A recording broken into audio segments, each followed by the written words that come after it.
নমস্কাৰ, আজি আহি গ'লোঁ ছয়গাঁৱৰ পাণতানত অনুষ্ঠিত হোৱা বাইখো পূজা চাওঁ বুলি। মানে বাইখো পূজাটো হৈছে ৰাভাসকলৰ, আৰু সেই বুলি আহিলোঁ আৰু চাব। আৰু ইয়াতে আহি লগ পালোঁ মোৰ বন্ধু ধ্ৰুৱ। আৰু ভিতৰত সোমাই দেখা পালোঁ মঞ্চত অমৃতা গগৈ বাইদেউ মানে নাচি আছে, অসমীয়া চিনেমাৰ এক্ট্ৰেছ। তো তাকে অলপ চালোঁ। আৰু মেলা বা পূজা মানেতো এইবিলাক দোকান নাহিলে আধৰুৱা হয়, গতিকে এইবিলাক দোকান এনে চালোঁ, কিন্তু আমাৰ বস্তু তাত নাই, সেইকাৰণে একো লোৱা নাই আৰু এনেকৈ নানা ধৰণৰ নৃত্য গীত বাজানা চলি আছে মঞ্চত, তাকো অলপ চালোঁ। চাই মেলি আমি আহিলোঁ ইফালে ৰছীদানা খেল মানে আৰম্ভ হ'ব আৰু তাকে চাওঁ বোলে। এয়া অৰ্জুন আমাৰ গাঁৱৰে, তাক শুভেচ্ছা দিব আহিলোঁ। আৰু এইফালে ৰছীদানা খেল আৰম্ভ হৈ গ'ল।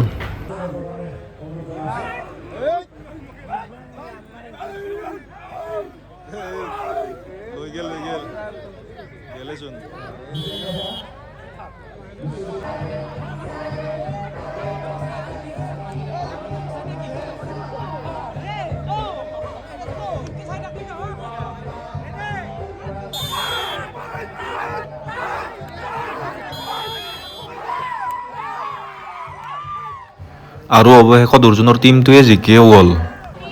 আৰু ইয়াতে বোলে এইখিনি খৰি জুই লগাব, আৰু তাৰ জুই লগা আঙৰাৰ ওপৰেদি বোলে মানুহ খোজকাঢ়ি যাব। তাকে চাওঁ বুলি ৰখি আছোঁ, আৰু তাকে চাওঁ বুলিয়ে বাইকো চাব আহিছোঁ আজি। আৰু ৰখি আন্ধাৰ হৈ যোৱাত এই ফাইনেলি আহি গৈছে জুইটো লৈ। এতিয়া সেইখিনি অলপ ঘূৰিব, নীতি নিয়মবিলাক কৰিব, পূজা পাতি কৰিব, তাৰপিছত জ্বলাই দিব আৰু দিনৰ পৰা অপেক্ষা কৰি বহু অপেক্ষাৰ অন্তত দেখা পালোঁ সেইটো মুহূৰ্ত, মানে জুইৰ ওপৰেৰে খোজ কাঢ়া। তো প্ৰথমবাৰ আজি বাইকো চালোঁ, তো আপোনালোকেও চাওক, উপভোগ কৰক। আজিলৈ ইমানে, বাই বাই।